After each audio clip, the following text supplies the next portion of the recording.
দর্শক শুভ সকাল, সবাইকে আমন্ত্রণ জানাচ্ছি মেরিল মিল্ক সোবা রাঙা সকাল অনুষ্ঠানে। সুন্দর একটি দিনের প্রত্যাশা নিয়ে পুরো অনুষ্ঠান জুড়ে আপনাদের সাথে থাকছি আমি জেরিন। আছি আমি আনিস। আমার পক্ষ থেকেও শুভ সকাল প্রিয় দর্শক। জেরিন যেমনটি বলছিলেন যে সুন্দর সকাল, পাশাপাশি চড়ছে বর্ষাকাল। হ্যাঁ, রোমান্টিক একটা সময়, কি বলো? হ্যাঁ, বলতে পারো, যেহেতু বৃষ্টিময় আবহাওয়াটাই এমন হয়, যদিও অনেকের জন্য সেটা আসলে জলাবদ্ধতা, জ্যাম জট বেড়ে যায়। আর পাশাপাশি আমাদের শারীরিক সুস্থতা নিয়ে একটু বেশি চিন্তা করতে হয় বর্ষাকালে, তাই না? বিশেষ করে শিশু বৃদ্ধদের নিয়ে একটু বেশি চিন্তা করতে হয়, তাদেরকে একটু বেশি যত্নে রাখতে হয়, এক্সট্রা একটু কেয়ার করতে হয়। আজকে একজন চমৎকার মানুষ রয়েছেন, তিনি একজন চিকিৎসক, প্রখ্যাত শিশু বিশেষজ্ঞ। চলো এই মানুষটাকে আবিষ্কার করে এবং অনেক কিছু জানার আছে নিঃসন্দেহে। চলো প্রিয় দর্শক, আমাদের আজকের রাঙা সকালের অতিথি বিশেষজ্ঞ চিকিৎসক অধ্যাপক ডাক্তার শাকিল আহমদ।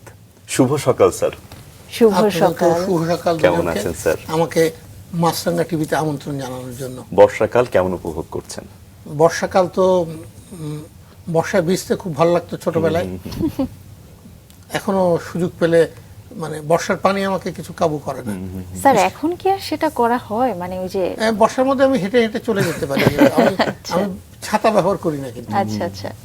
যেমনটি স্যার বলছিলাম জেরিন, আমরা সেটা হচ্ছে বর্ষাকালে বিভিন্ন রোগের প্রাদুর্ভাব বাড়ে স্যার। বিশেষ করে শিশুদের একটু বেশি যত্নে রাখতে হয় স্যার।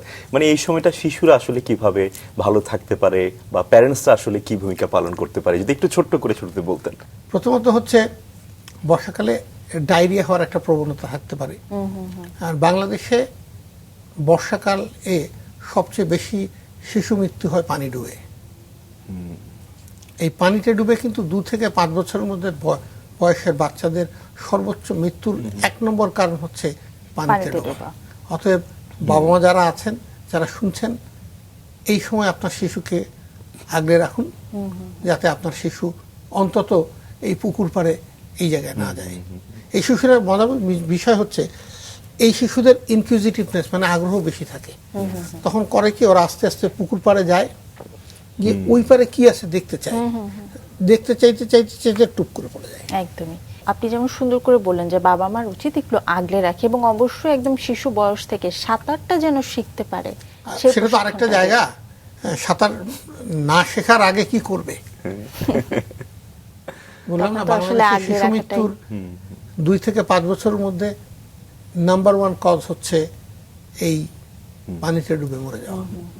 স্যার, আমরা আপনার আসলে কর্মময় জীবন, আমরা খুবই কনফিউজড আসলে 1 ঘন্টায় আমাদের আজকে শেষ হবে কিনা, আপনার এত অর্জন, এত স্বীকৃতি, সবকিছু। কিন্তু আমরা সেই বিষয়গুলো তো গল্পে গল্পে শুনবো। আমরা একদম ছোটবেলা থেকেই শুরু করতে চাই, কি বলো? একদমই স্যার, আপনাকে জানতে চাই। প্রথমত হচ্ছে প্রতিটা মানুষের জীবনই কর্মময়। আমি চিকিৎসা শিক্ষার বাইরে আরো কিছু পড়তে পছন্দ করি, যেমন ডেভেলপমেন্ট ইকোনমিক্স, অর্থনীতি। তো এই ইকোনমিক্সটা আমি শিখেছি একজন বেবি ট্যাক্সি ড্রাইভারের কাছ থেকে। আচ্ছা। সেই ছোটবেলায় একটা বেবি ট্যাক্সি ড্রাইভারকে আমি 100 টাকার নোট দিলাম। সে বললো, স্যার এখন তো ভাঙতি টাকা পাওয়া যাবে না। কেন? বললো, স্যার এখন তো মাসের শেষ, ভাঙতি টাকা সব মৌলভীবাজারে চলে গেছে। মৌলভীবাজারে সব টাকা গিয়ে গিয়ে যেই ক্ষুদ্র দোকানদাররা টাকা দিয়ে দিয়ে মৌলভীবাজারে চলে গেছে। এই যে টাকার সাইকেলটা শেখালো আমাকে, এটা কিন্তু একজন বেবি ট্যাক্সি ড্রাইভার। এটা আমি আজও স্মরণ করি, আজকের থেকে প্রায় আনুমানিক 40 বছর আগের কথা। দারুণ।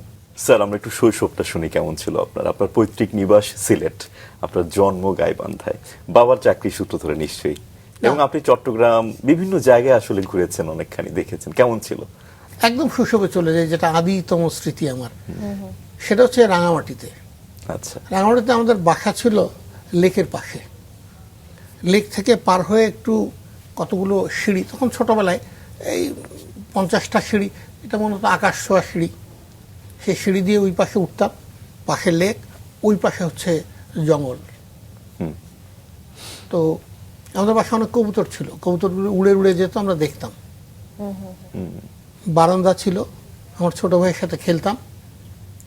অসাধারণ সময়। 3 ভাই বোন তো ছিলেন? 3 ভাই বোন ছিলাম। আপনি দ্বিতীয়? আমি দ্বিতীয়। হ্যাঁ। ভাই বোনদের সঙ্গে বন্ধুত্বটা আসলে কেমন ছিল? ভালোই ছিল, মানে এমন কোনো বিশেষ কিছু না, স্বাভাবিক যারা আর 10টা ভাই বোনদের মতো বড় হয়ে ওঠা, সেরকমই ছিল। আমার ইমিডিয়েট ছোট ভাইয়ের সাথে আমার একটু মারামারি হতো। ও শারীরিকভাবে শক্তভক্ত ছিল, পিঠাপিঠি সবসময় যেহেতু। পারতাম, পিঠাপিঠি না, আমার চেয়ে বছর 4 ছোট, আচ্ছা। সবসময় যে পারতাম আমি না সেটা না। সে পরবর্তীকালে এই শক্তপোক্ত বিষয়গুলো নিয়ে ক্যারাতেতে ব্ল্যাক বেল্ট পায়। আরে বাহ, দারুণ। তারপর এখন কানাডায় গিয়ে সে কারাতে স্কুলও খুলেছে বাচ্চাদের জন্য। দারুণ দারুণ। ছোটবেলার বিষয়। প্যাশনটা সে ছোটবেলার এখন passion টা প্রফেশন হিসেবে নিয়েছে। তারপর বরিশাল গেলাম। তবে তার আগে কি আমরা একটু আপনার সম্পর্কে যে তথ্যগুলো হ্যাঁ, আছে একটু দর্শকদের হ্যাঁ, বলে আমরা আসি? শুনি। ওকে, ধন্যবাদ। দর্শক, অধ্যাপক ডাক্তার শাকিল আহমদ বাংলাদেশের একজন স্বনামধন্য শিশু রোগ বিশেষজ্ঞ, শিক্ষক এবং শিশু যক্ষ্মা বিষয়ক আন্তর্জাতিক পরামর্শক। তিনি 3 দশকেরও বেশি সময় ধরে শিশু স্বাস্থ্য, যক্ষ্মা এবং কুষ্ঠ নিয়ন্ত্রণ কার্যক্রমে গুরুত্বপূর্ণ অবদান রেখে আসছেন। বর্তমানে ICDDRB এর এথিক্যাল রিভিউ কমিটির সদস্য হিসেবে দায়িত্ব পালন করছেন। তিনি ঢাকা মেডিকেল কলেজ ও হাসপাতাল, সিলেট মেডিকেল কলেজ ও হাসপাতাল, sir Salimullah medical college, Rajshahi medical college ও হাসপাতাল এবং শহীদ সোহরাওয়ার্দী মেডিকেল কলেজ এবং হাসপাতালে অধ্যাপনা করেছেন। তিনি Sylhet MAG Osmani medical college থেকে MBBS, Bangladesh institute of child health থেকে শিশু রোগ বিষয়ে MD এবং Bangladesh college of physicians and surgeon থেকে শিশু রোগে FCPS ডিগ্রি অর্জন করেছেন। 2008 সাল থেকে তিনি বাংলাদেশে শিশু যক্ষ্মা বিষয়ক জাতীয় চিকিৎসা নির্দেশিকা, প্রশিক্ষণ মডিউল এবং বিভিন্ন কর্মসূচি প্রণয়নে সক্রিয়ভাবে যুক্ত রয়েছেন। তিনি দেশের 21টি জেলায় 1500-এর বেশি চিকিৎসক এবং 10,500-এরও বেশি স্বাস্থ্যকর্মীকে শিশু যক্ষ্মা বিষয়ে প্রশিক্ষণ দিয়েছেন এবং বাংলাদেশ এবং নেপালে প্রধান প্রশিক্ষক হিসেবে দায়িত্ব পালন করেছেন। বিশ্ব স্বাস্থ্য সংস্থার কারিগরি পরামর্শক হিসেবে তিনি Vietnam, Papua New Guinea, Nepal, Myanmar এবং পাকিস্তানে শিশু যক্ষ্মা বিশেষজ্ঞ হিসেবে যৌথ পর্যবেক্ষণ এবং মূল্যায়ন মিশনে অংশগ্রহণ করেছেন। তিনি শিশু স্বাস্থ্য এবং যক্ষ্মা বিষয়ক বিভিন্ন জাতীয় এবং আন্তর্জাতিক চিকিৎসা নির্দেশিকা এবং প্রশিক্ষণ উপকরণের সম্পাদক এবং গবেষণাপত্র উপস্থাপক হিসেবে সুপরিচিত। তার প্রকাশিত গবেষণা নিবন্ধের সংখ্যা 40-এরও অধিক। চলুন দর্শক ফিরে যাই অতিথির কাছে। আমি ভাবছিলাম যে স্যারের কি কোনো মেডিকেল কলেজ বাদ আছে যে আপনি অধ্যাপনা করেন? আমি না সেটাই না, বলছিলাম। বাংলাদেশে অনেকগুলো মেডিকেল কলেজ বাদ আছে, কিন্তু আমি, হ্যাঁ, একদিকে ঠিক, আমি বোধহয় প্রতিটা মেডিকেল কলেজে গিয়েছি, লেকচার দিয়েছি, পড়িয়েছি, দারুণ। সেই হিসাবে সব জায়গায় রাজশাহী, রংপুর, বরিশালটাতে আলাদা করে যাওয়া হয়নি, বাকি সব আচ্ছা। জায়গায় বোধহয় আমি গিয়েছি। তো আমি ভাবছি আপনাদের গবেষণা কিন্তু, মানে আমি নিজেই বিস্মিত যে আপনারা এত গবেষণা কেমন করে করলেন স্যার, আমাকে আসলে নিয়ে। এটার জন্য ধন্যবাদ দিতে হয় আমাদের রিসার্চ টিমে যারা রয়েছে একদমই তাই, তাদেরকে। তাদের তারা প্রতি আসলে কৃতজ্ঞ খুবই আমরা। দারুণ। স্যার, আমরা বরিশালের কথা যেহেতু মাত্রই বলছিলেন, বরিশালে আবার ফিরে যাই। হ্যাঁ, বরিশালে ফিরে যাই। বরিশালে আমরা থাকতাম একটা, বরিশালে একটা জমিদার বাড়ি ছিল, তখন শাহজাহান চৌধুরীর বাড়ি নামে পরিচিত, জি। হালিমা মঞ্জিল, উদয়ন স্কুলের ঠিক উল্টা দিকে। উদয়ন স্কুল একটা মিশনারি স্কুল, ওখানে আমি পড়তাম। আচ্ছা আচ্ছা। তো ওই বাড়িটা সত্যিকার অর্থেই জমিদার বাড়ি ছিল, বিশাল জমিদার। মানে ওখানে যে টাইলসগুলো ছিল, সেই টাইলসগুলো ইংল্যান্ড থেকে আনা। ওই সময় 1930 সালের দিকে বোধহয় বাড়িটা তৈরি হয়েছে, আচ্ছা আচ্ছা, দেশ ভাগেরও আগে। দেশভাগেরও আগে। তো ওদের ওই কাচের মধ্যে আমি সেদিনও গিয়ে দেখলাম পুরো বিল্ডিং এর আর্কিটেকচারাল ডিজাইনটা এনগ্রেভ করা। আমি ভেবে বিস্মিত হই, 1930 সালে এরকম একটা কাঁচের মধ্যে এনগ্রেভ করা জিনিস। হ্যাঁ, রাস্তার ওই পাশে আমার স্কুল, দৌড় দিয়ে যেতাম, ক্লাস 1-এ পড়তাম। তো শৈশবটা ওই জায়গায় খুব মজার ছিল। তো মজা হচ্ছে ওই, আমি একটু বোকা শোকা লোক ছিলাম, তো আমাকে একবার বলা হলো যে ওকে দেখছি রিক্সার সামনে দিয়ে দৌড় দেয় আর আসে। তো আমি তারপর কয়েকদিন এই দৌড়াদৌড়ি শুরু করলাম। কেন স্যার? মানে সবাই বলছে যে এটা আচ্ছা, করি আচ্ছা, আমি। এটা করেন। এই যে বললাম না, একটু বোকা টোকা ছিলাম, বোকা শোকা ছিলাম। মানে এটার জন্য কি আবার বেগ পেতে হয়েছে স্যার? ছোট মানে ছোটবেলায় আমাকে স্কুলে বোকা হিসেবে পড়তে। ডাকা হতো, বুদ্ধি শুদ্ধি কম ছিল, এখনো যে বেশি না, এখনো কম। দারুণ। স্কুলের জীবন আসলে কেমন ছিল? বরিশালে যখন গিয়েছেন স্কুল শুরু হয়ে গিয়েছে? বরিশালে ক্লাস 1-এ পড়ি। আমি আসলে অনেকগুলো স্কুলে পড়েছি, জি। স্কুলের সংখ্যা আর বিস্তারিত নাই বলি। তবে একটা স্কুলের কথা আমি না বলে খুব মজা পাই। জি জি জি। সেটা হচ্ছে ঢাকায়, বরিশাল থেকে ঘুরে ফিরে স্বাধীনতার 71-এর সময় সিলেটে ছিলাম। তারপরে নোয়াখালী গেলাম, হরিনারপুর স্কুল একটা স্কুলে ছিল। তারপর ঢাকায় এসে প্রথম যে স্কুলে ভর্তি হয়েছি সে স্কুলের নামটা আমি প্রায়ই বলি, সেটা হচ্ছে লালমাটিয়া গার্লস স্কুল। আচ্ছা আচ্ছা। তো লোকজন এটা কিভাবে সম্ভব? লালমাটিয়া গার্লস স্কুলে ক্লাস 1 থেকে 3 পর্যন্ত ছেলেরা মেয়েরা একসাথে পড়তো, আচ্ছা। এখন আর নাই। হ্যাঁ হ্যাঁ, এখন তখন নেই। আমি ওই লালমাটিয়া গার্লস স্কুলে ক্লাস 3 ছাত্র। বাহ। তারপর মোহাম্মদপুর গভর্নমেন্ট স্কুলে পড়ি, তারপরে খুলনায় সেন্ট জোসেফ স্কুলে 1 বছর পড়ি, ম্যাট্রিক পাস করি মোহাম্মদপুর গভর্নমেন্ট স্কুল থেকে। কলেজের সংখ্যা 2টো, আচ্ছা। ইন্টারমিডিয়েট কলেজের সংখ্যা 2টো। স্যার ফার্স্ট ইয়ার একটা, সেকেন্ড ইয়ার আরেকটা, না। এমন কি? আমি প্রথমে ঢাকায় নটরডেম কলেজে ভর্তি হই, হ্যাঁ হ্যাঁ। তারপর সিলেট ক্যাডেট কলেজে গিয়ে ভর্তি হই আবার, এটা ছেড়ে দিই। আচ্ছা। তো সেই হিসাবে ইন্টারমিডিয়েট কলেজ 2টো, কিন্তু আনফরচুনেটলি এমবিবিএস একটাই কলেজ থেকে 2টো করতে পারি। স্যার এটা করা সম্ভব সেটা না সুযোগ আসলে। থাকলে নিশ্চয়ই আপনি করতেন। ছিল কিন্তু আচ্ছা। হয়নি আর কি। হয়নি। আচ্ছা আচ্ছা। স্যার এই যে এত জায়গা এক্সপ্লোর করা হয়েছে, ঘোরা হয়েছে, যেমন স্কুলের কথা বললেন, একটা স্কুলের কথা সবসময় মনে পড়ে। চাকরির সুবাদে যে এত জায়গায় ঘুরেছে, কোনো জায়গার কথা বিশেষভাবে মনে পড়ে? 2টো জায়গার কথা আমি বলি। আমি প্রথম চাকরি শুরু করেছি শ্রীমঙ্গলে, লেবার ওয়েলফেয়ার মিনিস্ট্রির একটা চাকরি। আচ্ছা। তারপর এক চা বাগানের জাস্ট পাশেই ছিল, তখন বর্ষাকাল। আজকের মতো কিন্তু এত বিল্ডিং ছিল না শ্রীমঙ্গলে, এখন প্রচুর বিল্ডিং। তখন টিনের ঘরই ছিল, দোতলা 3তলা ঘর বোধহয় হাতে গোনা ছিল 2-1টা, আর যেগুলো দোতলা ছিল সেগুলো কিন্তু অনেক আগের আমাদের দোতলা বিল্ডিং। পাশ দিয়ে ছড়া ছিল, বৃষ্টির সময় যে পানি যেত, ওহ চমৎকার। আর আমি আর আমার এক বন্ধু এখন মিশিগানে আছে, পূর্ণিমা হলে রিক্সাওয়ালা একটা ডাক দিতাম, বললাম চালা রিক্সা বাগানের ভিতর দিয়ে যতক্ষণ পারি। চালা এই পূর্ণিমার সময় মানে জীবনের একটা আফসোস হচ্ছে গান গাইতে পারি না, আচ্ছা। কিন্তু ওইখানে হেড়ে গলায় গান গাইতাম দুজন মিলে, কে শুনবে। দারুণ।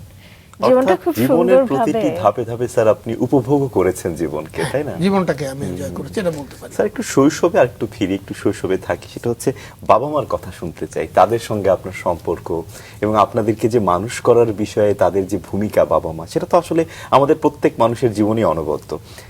তাদের কাছ থেকে পাওয়া শিক্ষা, মোরাল ভ্যালুস কেমন ছিল? আমার মা ছিলেন পিআইএতে চাকরি করতেন, পিআইএর গ্রাউন্ড হোস্টেস। পাকিস্তানি বাঙালি দ্বন্দ্বে ওনাকে বের করে দেওয়া হয়েছিল, তারপর ওনারা কোর্ট টোট করেছিলেন আমার বাবা, আর ফিরে পাননি চাকরি।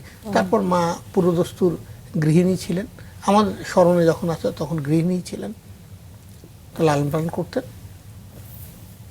পিটনিও দিতেন, মারও খেয়েছি, কারণ বোকা শোকা লোক ছিলাম তো। তো ওই ছোট ভাই মাঝে মাঝে ফাঁসায় দিত,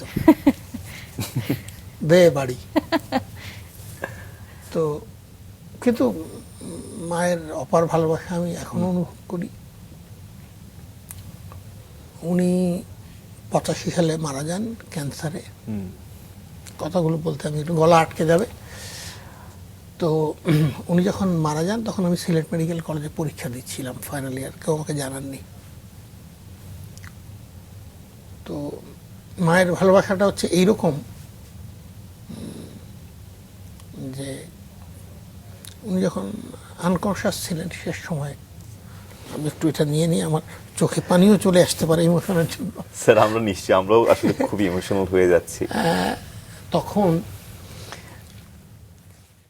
উনি বলছিলেন যে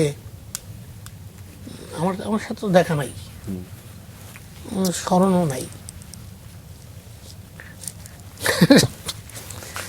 বলছিলেন, শুনেছি অন্যর কাছ জি থেকে, স্যার। যে আমার ছেলে একদিন অনেক বড় হবে।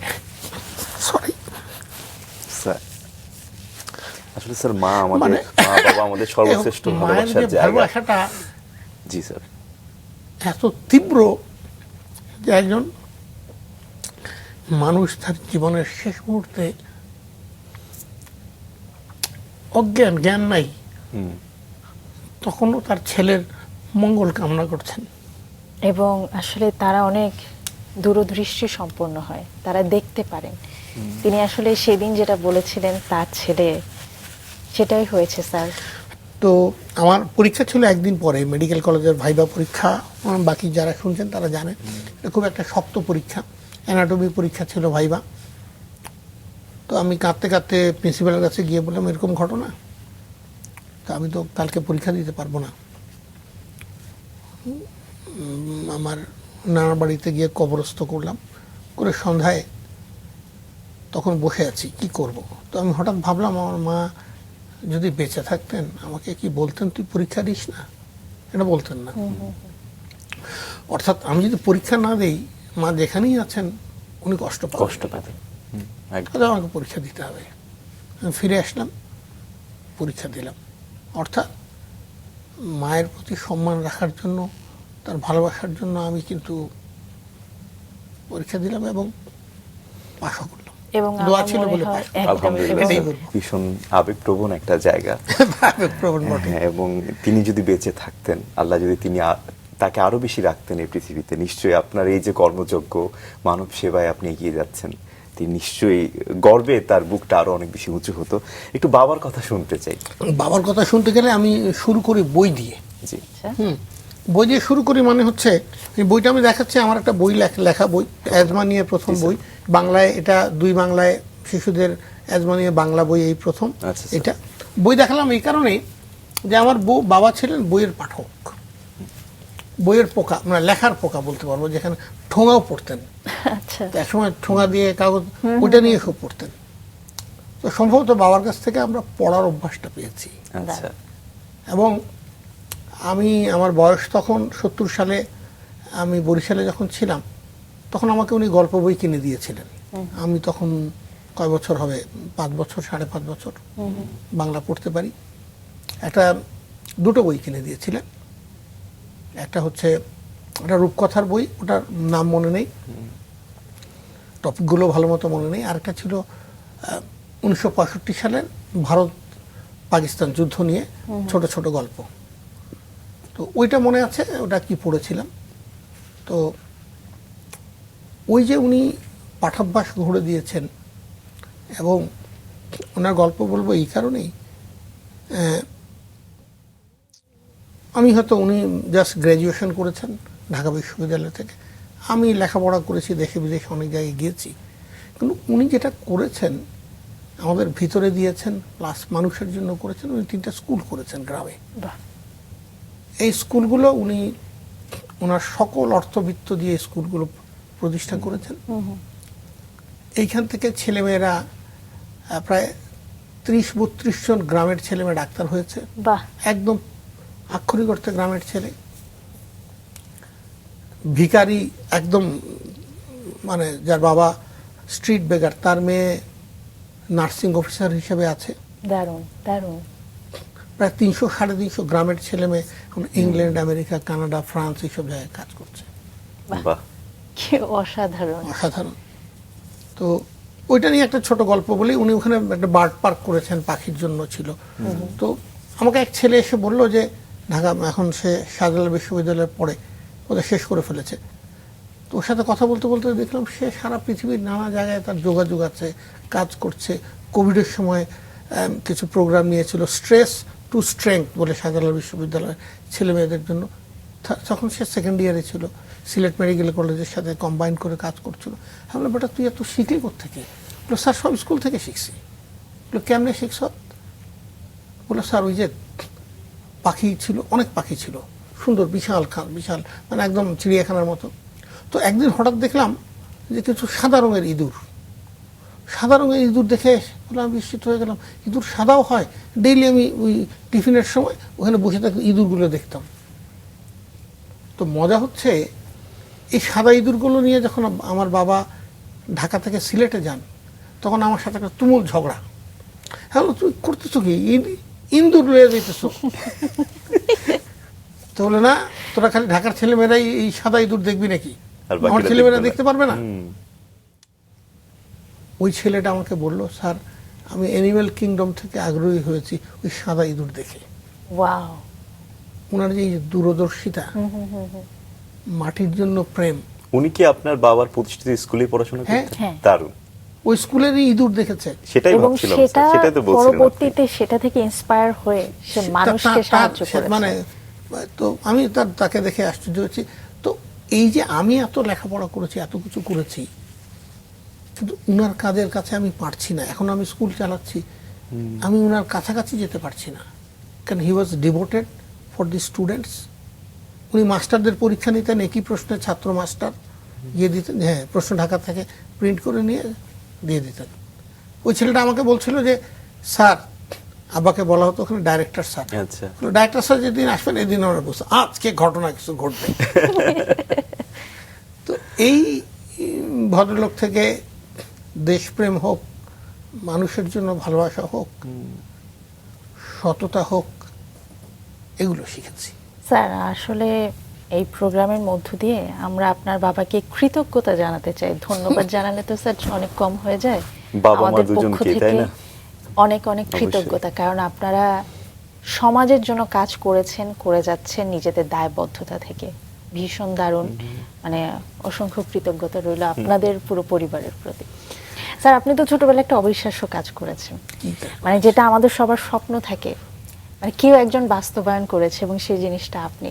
কাজী আনোয়ার হোসেনের সঙ্গে আপনি দেখা করেছেন। তিনি আপনার পড়া উপন্যাস পড়ে বলেছেন যে কন্টিনিউ করার জন্য। স্যার আমার তো অভিযোগ আপনি কেন লিখছেন না, লিখেননি, তখন আমরা আরেকটা 3 গোয়েন্দার জায়গায় 4 গোয়েন্দা হয়তো পেতাম। বোধহয় 84 সালের দিকে হবে। তখন এই কুয়াশা, তারপরে রহস্যের দ্বীপ, মাসুদ রানা, দস্যু বনহুর, এগুলো আমরা পড়ি। দস্যু বনহুর আমি নিশ্চিত আপনারা কেউ পড়েননি, তখন দস্যু বনহুর পড়তাম, আমরা 3 গোয়েন্দা পড়তাম। দস্যু বাহরাম এগুলো পড়তাম। তো আমার বয়সী যারা আছে তারা দস্যু পাঞ্জা, এগুলো ওনারা মনে রাখবেন, স্যার, আমরা পাইনি। ওনাদের জন্য নামগুলো দিচ্ছি। তো আমি টুকটাক লিখতাম মেডিকেল কলেজে। তো একদিন এরকম 3 গোয়েন্দার মতো একটা বই, এক চ্যাপ্টার লিখে ফেললাম। লিখে মনে হলো ওটা 3 জনই ছিল। লিখে আমি এক চ্যাপ্টার লিখে গাজী আনোয়ার হোসেনের সাথে দেখা করতে গেলাম সেগুন বাগিচা ওনার বাসায়। তো ফরচুনেটলি অ্যাক্সেস দিলেন, বসলাম। পিছনে খোলা জানালা, উঁচু খড়খড়িওয়ালা জানালা, বিশাল, পিছনে একটা গাছ আছে, ওনার বড় টেবিলে বসে আছেন।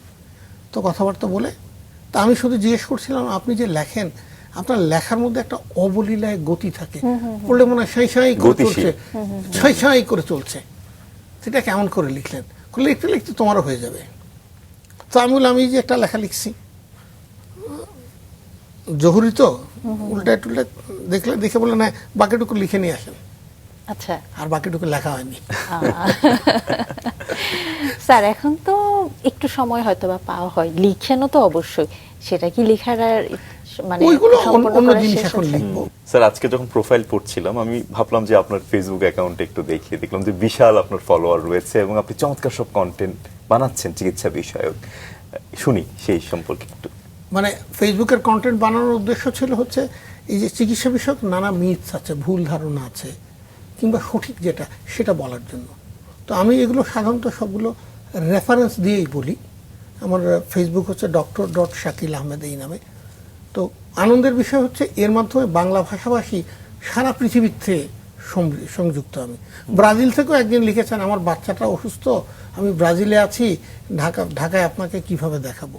কিংবা শিলচর থেকে যখন একজন লেখেন যে আপনার সাথে দেখা করার আমার খুব ইচ্ছা, বয়স হয়ে গেছে 85, যদি বয়স কম হতো আপনার সাথে এসে আমি দেখা করতাম। এগুলো কিন্তু অপার আনন্দ, অনেক প্রাপ্তি, অনেক প্রাপ্তি। এটা শুধু বলা না, মানুষের প্রাপ্তি না, আমারও প্রাপ্তি। এটা বিরাট আনন্দের বিষয়। আমার ফেসবুক পেজে যে কন্টেন্টগুলো, সেটা ভাবছি আমাকে অনেকে রিকোয়েস্টও করেছেন এগুলো যেন লিখিত আকারে তৈরি করি। আশা করছি আগামী বইমেলায় এরকম একটা বই বের করবো এই জায়গায়। আমরা সেই প্রত্যাশা রাখতে চাই। গল্প উপন্যাস আসলে লেখার চেয়ে এখন এগুলো লিখতে কমফোর্ট বোধ করি বেশি। হয়তো কোনো সময় লিখতেও পারি, দেখা যাক। হয়তো স্যার আমরা দুইজন অলরেডি আপনি পেয়ে গিয়েছেন। আচ্ছা ঠিক আছে, মানে দুটো বই বিক্রি হয়ে গেল।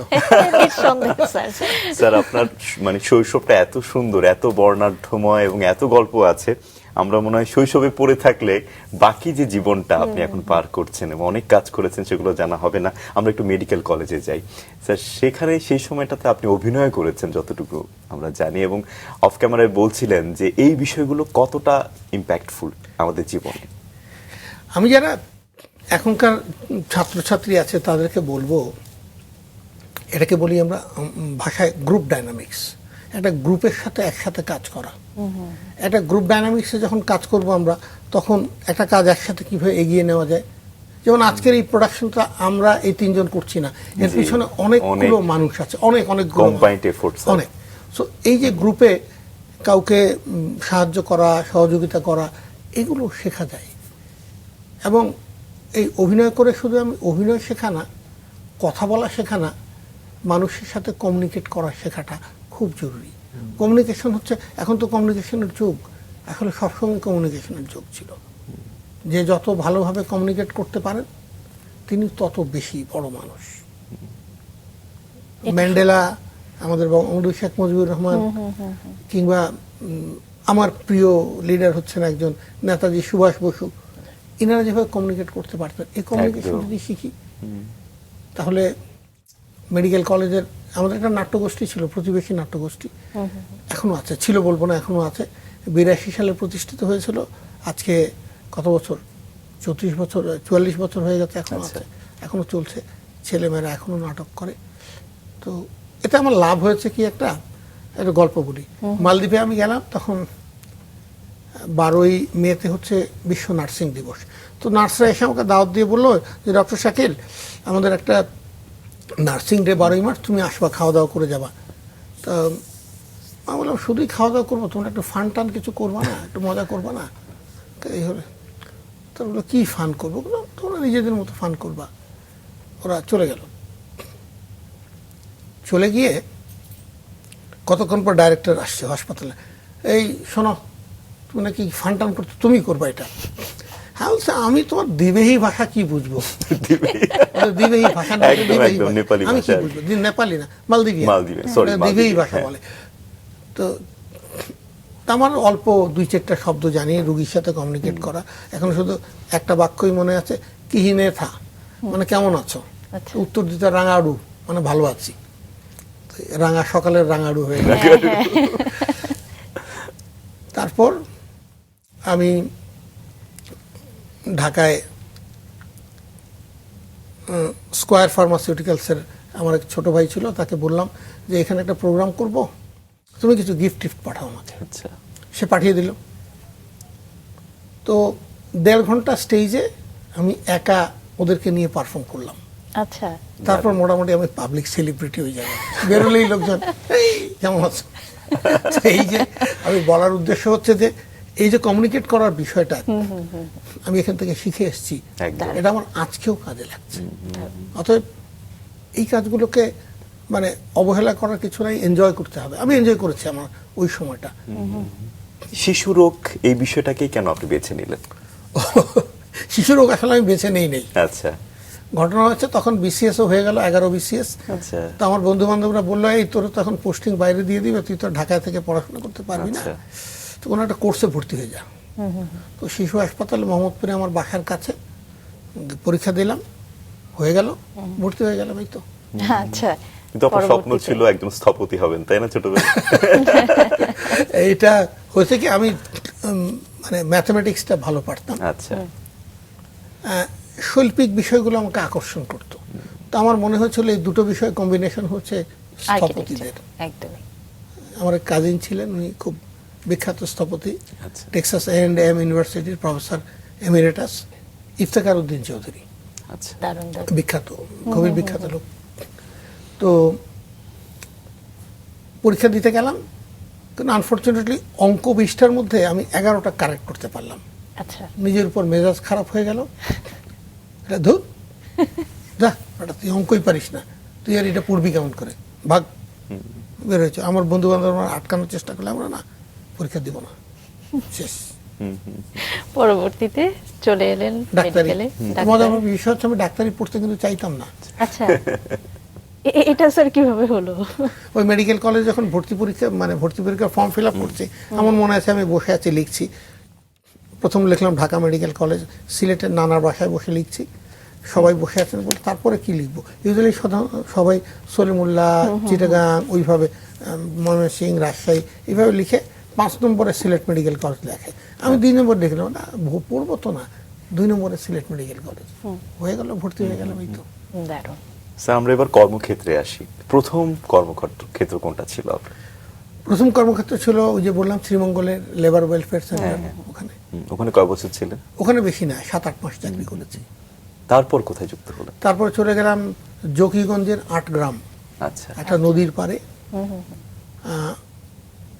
কুশিয়ারা নদীর পাড়ি হবে ওটা, ওটা পারে ঠিক একটা হেলথ কমপ্লেক্স ছিল, ভাঙা ভাঙা দালান। শুরুর দিকে তো স্যার ওই যে প্রত্যন্ত অঞ্চলেই পড়ে, মানে posting প্রত্যন্ত গুলো। আমারটা আরো প্রত্যন্ত অঞ্চল নয়, জকিগঞ্জ থেকে আমাকে 2 ঘন্টায় বাসে এসে 20 মিনিট কাদা পেঁচে পথে হেঁটে যেতে হতো ওই জায়গায়। তো ওই জায়গাটা আমি এনজয় করেছি, আচ্ছা বাহ, এনজয় করেছি মানে মানে আমি এই কারণে আমি 17 বছর পর ওখানে আবার আমার ছেলেকে নিয়ে ফিরে গেছি।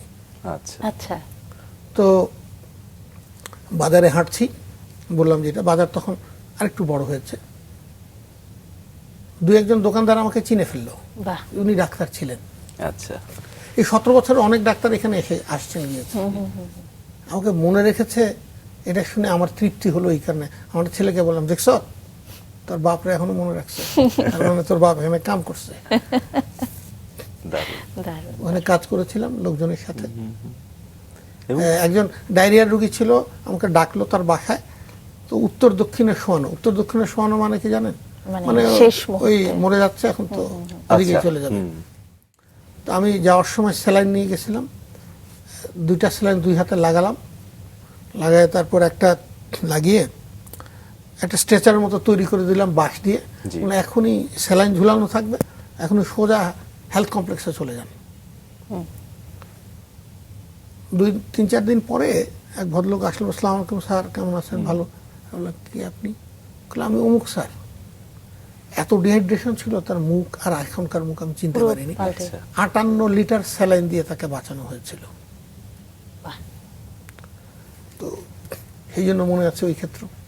এবং সে মানুষটা আপনি ছিলেন মানে আমি ছিলাম না, ওই মানুষটা বেঁচে গেছে আল্লাহ তাআলার নিঃসন্দেহে, রহমতে। কিন্তু কোনো একজনের মানে মাধ্যমে আসলে আল্লাহ তাআলা সাহায্য করে থাকেন, সে মানুষটা আপনি ছিলেন। দারুণ স্যার। পরবর্তীতে কোথায় ছিল? পরবর্তীতে পিজি হাসপাতালে, তখন প্রশিক্ষণ নেই। এই স্যার এফসিপিএস করা হয়েছিল কি তখনই 2005 নাকি? সালে, তারপর তখন আমি এমডি করি 2000 সালে, 2005 সালে এফসিপিএস করি। আচ্ছা আচ্ছা, পার্ট 1, 2 দুটোই বাংলাদেশে মানে সবই তো বাংলাদেশেরই পড়াশোনা। করা করেছেন। পিজি হসপিটালে কতদিন ছিলেন?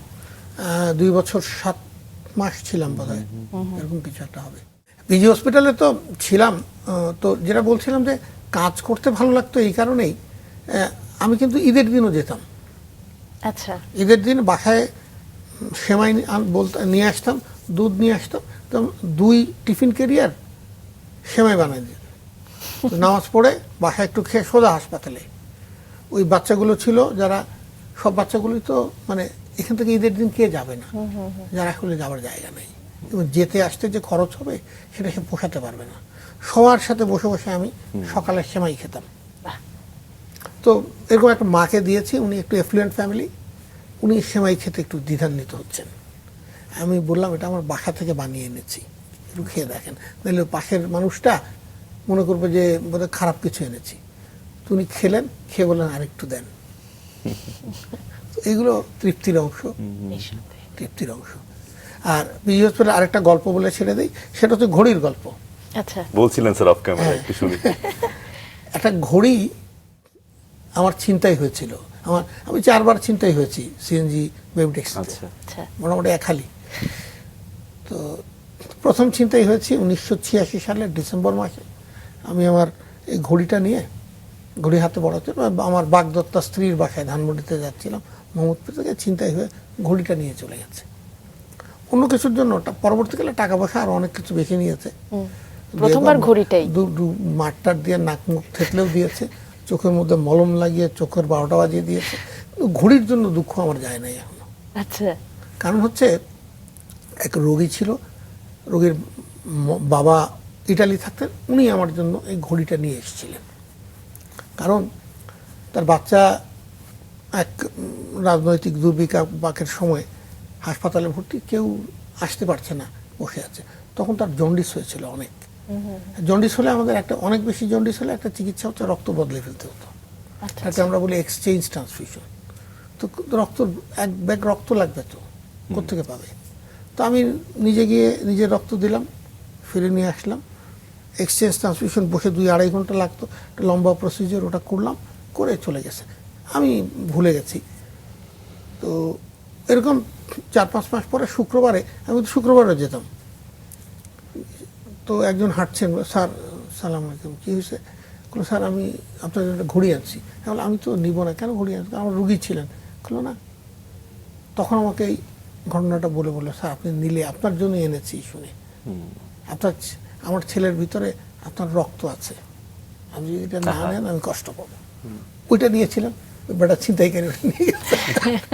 স্যার আপনি জাতীয় যক্ষ্মা নিয়ন্ত্রণ এই যে কর্মসূচি, সেটা পরিচালক হিসেবে দায়িত্ব পালন করেছেন। না, আমি আসলে মূলত শুরু করেছি হচ্ছে বাচ্চাদের যক্ষ্মা নিয়ে। জি।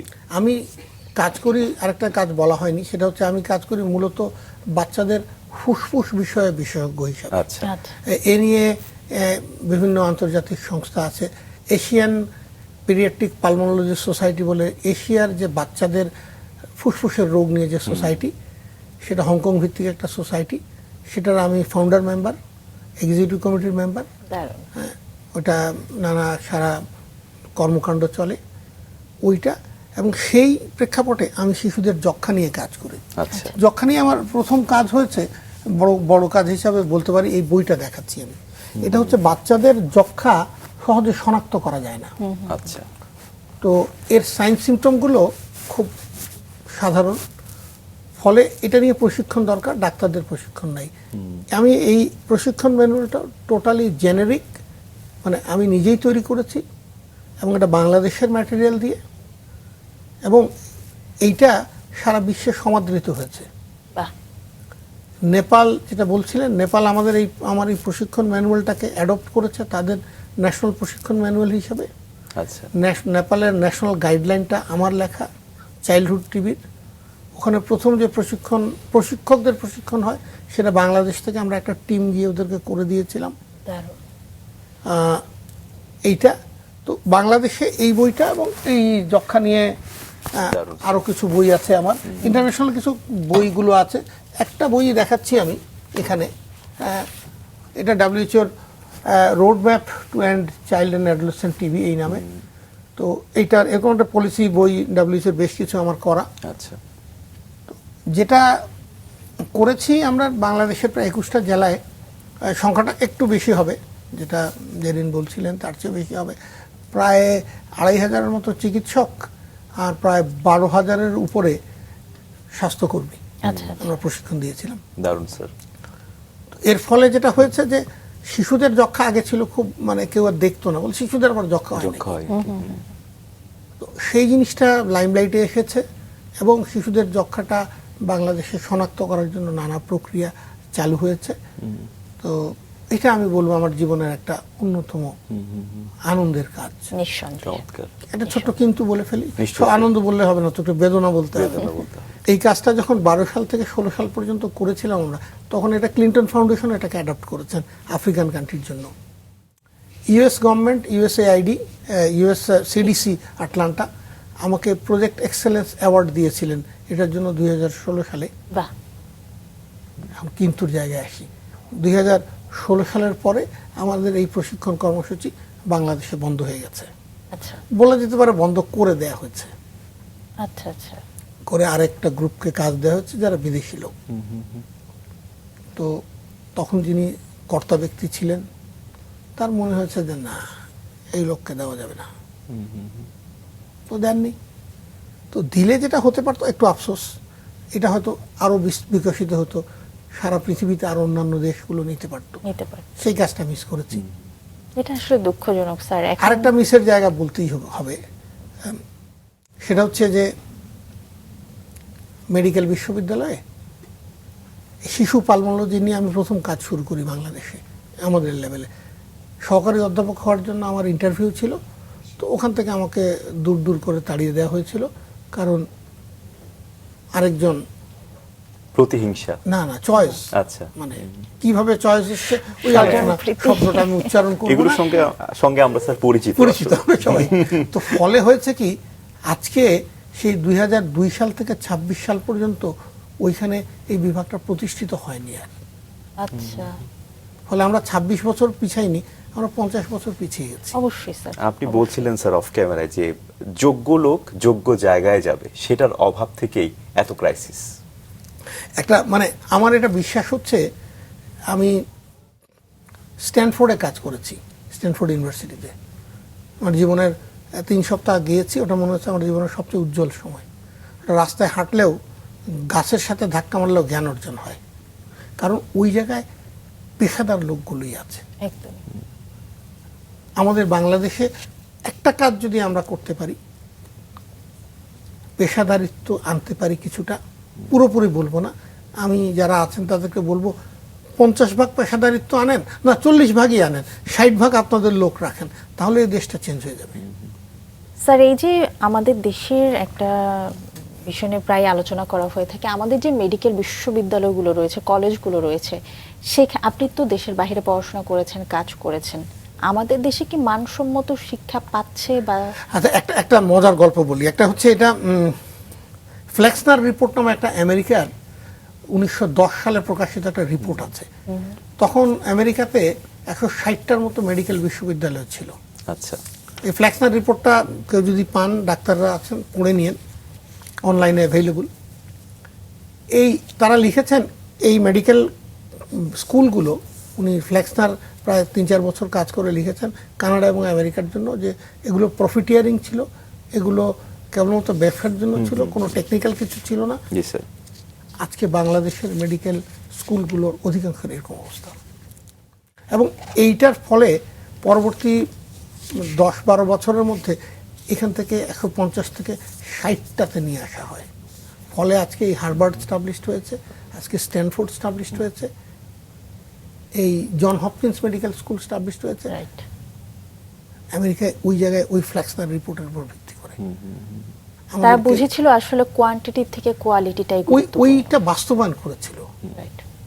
আমাদেরকেও কিন্তু এই কাজটা বাস্তবায়ন করতে হবে, তা না হলে একজন চিকিৎসক হিসাবে বলবো, এখন জ্যেষ্ঠ চিকিৎসক হিসাবে আমরা কিন্তু খুব ভালো দিকে যাচ্ছি না। বাংলাদেশ নিয়ে লোকজন, যখন আমি বাইরে যাই তখন একটা এরকম আড্ডায় গল্প হচ্ছে, তো সবাই বলছে বাংলাদেশের এটা খারাপ, ওটা খারাপ, ঢাকা মেডিকেল কলেজে সব লোক মারা যায়, রোগী মারা যায়, একটা খুব এলিট জায়গায় ক্যালিফোর্নিয়াতে। তো ওখানে আমি চুপচাপ বসে আছি, আমি সাধারণত জবাব দিই না। শেষে বললাম, ভাই আমি তো ঢাকা মেডিকেল কলেজে চাকরি করি। তো সবাই একটু থেমে গেল, বলে এতক্ষণ গালাগালি করলাম, ওর লোক এখানে বসে আছে। তো আপনার যা বলছেন সবই ঠিক আছে, কোনোটা ভুল নাই। তো বাংলাদেশ একটা কাজ করেছে যেটা আমেরিকা করতে পারবে না। তো সবার পিঠ শিরদাঁড়া খাড়া হয়ে গেল, বাংলাদেশ কি কাজ করে বা আমেরিকা করতে পারবে না। তাহলে আমরা 1971 সালে যখন স্বাধীন হয়, 7.5 কোটি মানুষ, আমরা 3 বেলা ভাত খাওয়াতে পারতাম না। আমার মনে আছে রেশনের দোকানের চাল পেতাম, থাইল্যান্ড থেকে আঠালো ভাত আসতো, ওগুলো খেতাম। আজকে 17 কোটি মানুষ 3 বেলা ভাত খাওয়ার যোগ্যতা বাংলাদেশ তৈরি করেছে। বাংলাদেশের জনসংখ্যার কনসেন্ট্রেশনে যদি আমেরিকায় জনসংখ্যা দেয়া হয়, সেখানে হবে 350 কোটি। আমেরিকার কি 350 কোটি মানুষকে 3 বেলা ভাত খাওয়াতে পারবে? So Bangladesh can do. ওই যে বললাম আশাবাদীর জায়গা, Bangladesh have done it. Yes, এবং আমরা আসলে সেই লক্ষ্যে দেশের জন্য ভালো বাংলাদেশ করতে পারে, চাইলেই করতে পারে, একটু চাওয়া থাকতে হবে।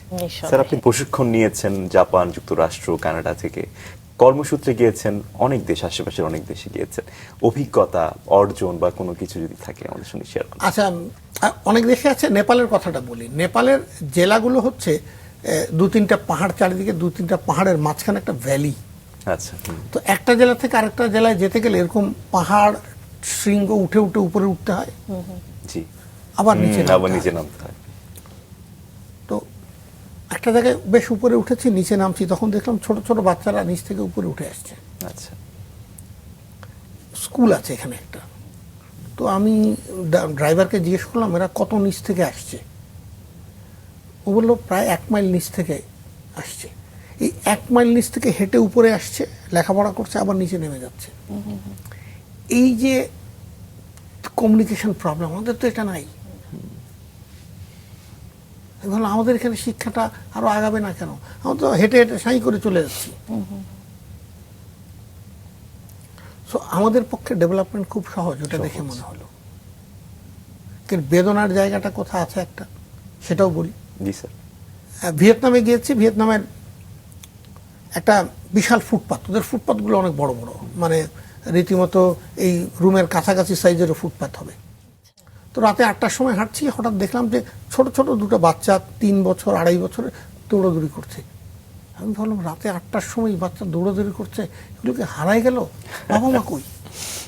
তাকে দেখলাম একটু দূরে ফুটপাতের মধ্যে কাপড় বিছিয়ে বাবা মা খেলছেন, বসে আছেন। আমার মনে হলো বাংলাদেশে আমরা কি কোথাও ফুটপাতে এরকম বসে খেতে পারবো?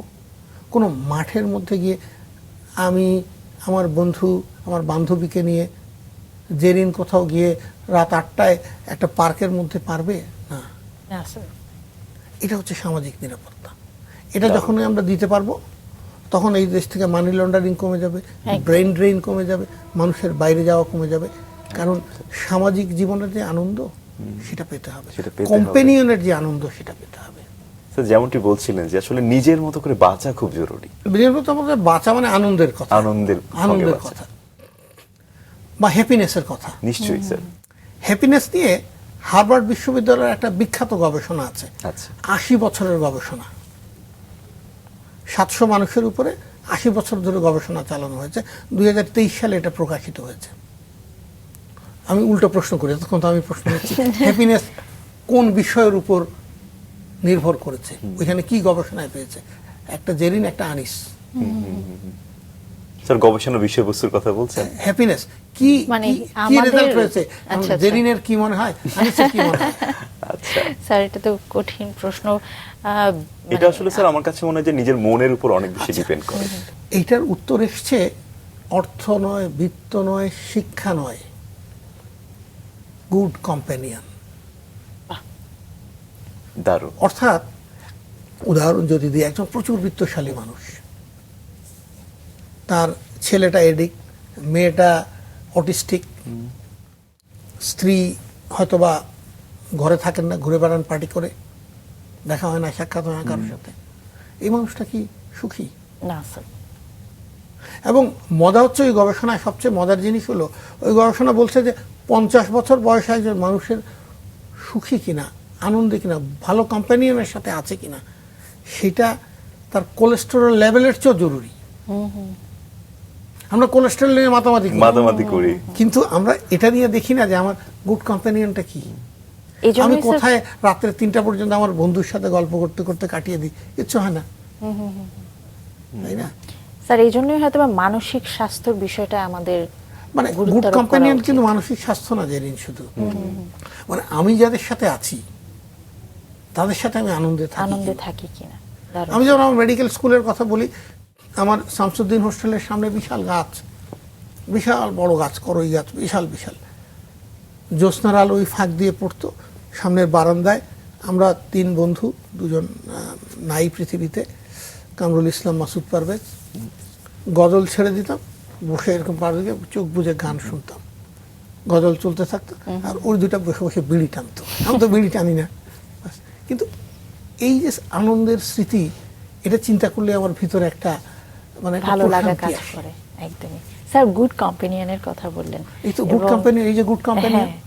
এবং আমরা জানি যে ব্যক্তিগত জীবনে আপনি খুবই ব্লেসড বা আশীর্বাদ প্রাপ্ত বলা যায় গুড কম্প্যানিয়নের মাধ্যমে। আপনার সন্তানরা রয়েছেন, আপনার স্ত্রী রয়েছেন, যাদের সঙ্গে আপনার খুবই ভালো বন্ধুত্ব, তাদের সম্পর্কে যদি আমরা একটু শুনি। আমার স্ত্রী ঢাকা মেডিকেল কলেজে নাক কান গলা বিভাগের অধ্যাপক। সরকারি ক্ষেত্রে তিনি হচ্ছেন প্রথম মহিলা FCPS হোল্ডার। আচ্ছা। এবং মহিলা ENT specialist, assistant professor, associate professor, professor কোনো কিছু নেই, উনি হচ্ছেন প্রথম প্রফেসর। উনি ঢাকা মেডিকেল কলেজে নাক কান গলা বিভাগের ক্যান্সার সার্জারি করেন। নাক কান গলার ক্যান্সার সার্জারি হচ্ছে সব টাফেস্ট সার্জারি, ওটা উনি করেন। আর উনি আরেকটা কাজ করেন, একটা প্রজেক্ট ডাইরেক্টর হিসেবে আছেন। বধির বাচ্চাদের কানের মধ্যে ককলিয়ার ইমপ্ল্যান্ট বলে একটা প্রজেক্ট আছে, সরকারের দেয়া, বাংলাদেশ সরকার এটা চালু করেছেন। 10 লাখ টাকার একটা ইনস্ট্রুমেন্ট সরকার ফ্রি দেন এই বাচ্চাদের জন্য। তো ওইটার প্রজেক্ট ডাইরেক্টর, ওটা সারা দেশে আছে, ঢাকা মেডিকেল কলেজের প্রজেক্ট ডাইরেক্টর। এটা হচ্ছেন উনি নাম হচ্ছে প্রফেসর হুসনে কমর ওসমানী। ওসমানী মানে হচ্ছে জেনারেল ওসমানীরই ভাতিজি, আচ্ছা এই সম্পর্কে। আচ্ছা আচ্ছা দারুণ। আর আমার একজন ছেলে মৌরুদ ইসমাম আহমেদ, ও কানাডার ইউনিভার্সিটি অফ ব্রিটিশ কলাম্বিয়াতে ফিজিক্স অ্যান্ড কম্পিউটার সায়েন্সে পড়াশোনা করেছে। তো সবার উদ্দেশ্যে বলা সেটা হচ্ছে আমরা কিন্তু প্রতিদিন বাবা মা মিলে ছেলের সাথে 1 ঘন্টা 1.5 ঘন্টা গল্প করি। এটা সবার কাছে বলবো, আমি যারা শুনছেন, আপনার বাচ্চারা যদি বাইরে থাকে প্রতিদিন তার সাথে কথা বলবেন, কমিউনিকেট করবেন। সে কি খায়, কি খেলো, কোথায় গেল, কোন জায়গায় গল্প করলো। আমার ছেলে যেমন আমাকে ফুটবলে কয়টা অ্যাসিস্ট করেছে গোল করায় সেটাও বলে, এসে আনন্দের সাথে বলে।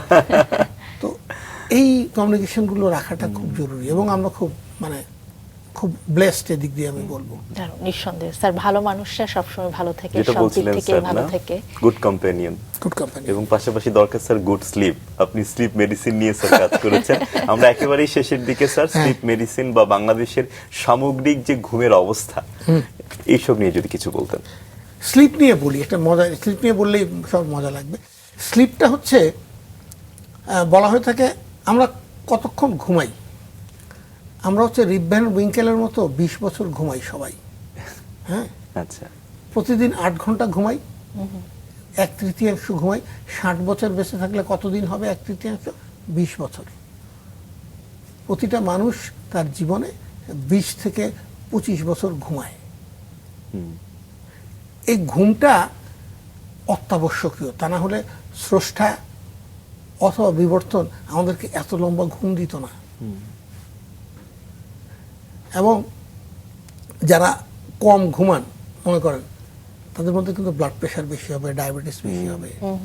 অতএব এডুকেট ঘুমাতে হবে। একটু ডাক্তারি করে ফেলি, না না স্যার, অবশ্যই। এডুকেট ঘুমাতে হবে।